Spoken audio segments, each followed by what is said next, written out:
Hello दोस्तों, welcome to our YouTube channel के H H with M K Rai. दोस्तों, आज हम बात करेंगे पाकिस्तान के द्वारा उठाए गए एक महत्वपूर्ण कदम पर, जिसमें उसने पाकिस्तान के संसद ने एक नया अमेंडमेंट करते हुए अपने फील्ड मार्शल, यानी कि जो फील्ड मार्शल है, जिसको फील्ड मार्शल की उपाधि मिली है, असीम मुनीर को ऑल टाइम के लिए फील्ड मार्शल बना दिया।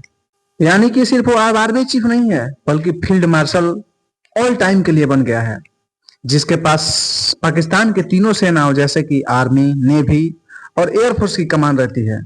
ये वही आसिम मुनीर है जिसने हाल ही के महीनों में भारत को लेकर कई विवादित बयान दिए थे और पाकिस्तान में इसे नए पद के साथ उसकी शक्ति को और पहले से ज्यादा बढ़ा दी गई है। तो आप लोगों के मन में एक सवाल उठती होगी, क्या पाकिस्तान का यह कदम लोकतंत्र को कमजोर करेगा? तो इसका उत्तर है, पाकिस्तान में शुद्ध रूप से लोकतंत्र है ही कहाँ।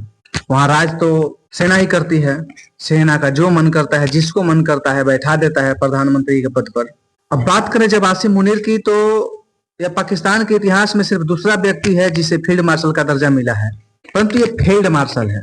उससे पहले यह रैंक सिर्फ आयूब खान को मिला था, जो कि बाद में जाकर राष्ट्रपति भी बने थे।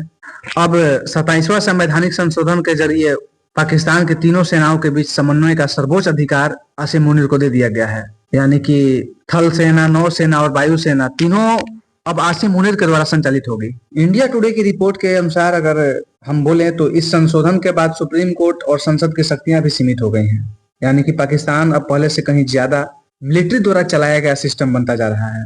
दरअसल पाकिस्तान इन दिनों राजनीतिक संकट और आर्थिक गिरावट और बाहरी दबावों से भी जूझ रहा है। IMF की शर्तें, बढ़ती महंगाई और अंदरूनी अस्थिरता ने सरकार को बहुत ही कमजोर बना दिया है। ऐसे में सेना ने अपने हाथों को और मजबूत कर लिए हैं, ताकि न सिर्फ देश के अंदर हालात संभाले जा सके, बल्कि बाहरी मोर्चों पर भी एक सख्त चेहरा दिखाया जा सके। और इसीलिए आसिम मुनीर को ऑल टाइम फील्ड मार्शल, जो कि बार बार मैं कहता हूं कि फील्ड मार्शल है, की उपाधि दी जा रही है। पिछले कुछ महीने में उनके अगर बयानों की बात की जाए तो उन्होंने भारत के खिलाफ तीखे बयान दिए हैं, जैसे कि इंडस वाटर ट्रीटी और कश्मीर और परमाणु रणनीति पर उनका बयान था कि भारत अपनी जियोग्राफिकल इम्यूनिटी पर भरोसा ना करे, पाकिस्तान तैयार है। यानी वो सिर्फ सेना नहीं चला रहे, पूरा सिक्योरिटी नैरेटिव भी बना रहे हैं। अब जब आसिम मुनीर के पास पाकिस्तान की सभी सेनाओं की शक्ति है, तो भारत के लिए रणनीतिक रूप से स्थिति भी बदल गई है। ये राइवलरी अब 3 हिस्सों में बट गई है। सैन्य स्तर पर, यानी कि पाकिस्तान अब अपनी आर्मी, एयरफोर्स और नेवी को ही कमांड में लाकर तेजी से प्रतिक्रिया की योजना बना रहा है। राजनीतिक स्तर पर देखें तो सेना अब सीधा सत्ता का केंद्र बन रही है। इसका मतलब पाकिस्तान की विदेश नीति अब और अधिक सैन्य सोच पर आधारित होगी। अगर वैश्विक स्तर पर बात की जाए तो अमेरिका और चीन दोनों ही पाकिस्तान के साथ नए समझौते करने की कोशिश में हैं, जो भारत की सुरक्षा नीति पर असर डाल सकते हैं। भारत के नजरिए से देखें तो इसका मतलब सिर्फ अब सीमा या LOC पर नजर रखना ही काफी नहीं है, बल्कि पानी, डिप्लोमेसी और टेक्नोलॉजी, हर मोर्चे पर सतर्क रहना होगा। वैसे पाकिस्तान के आम आवाम की बात करें तो आसिम मुनीर की इस पदोन्नति से पाकिस्तान में के अंदर भी इसका विरोध बढ़ा है। कई लोग तो ऐसा भी कह रहे हैं कि यह छिपा हुआ सैन्य तख्ता पलट है। इस कदम से न्यायपालिका और संसद दोनों को किनारे कर दिया गया है।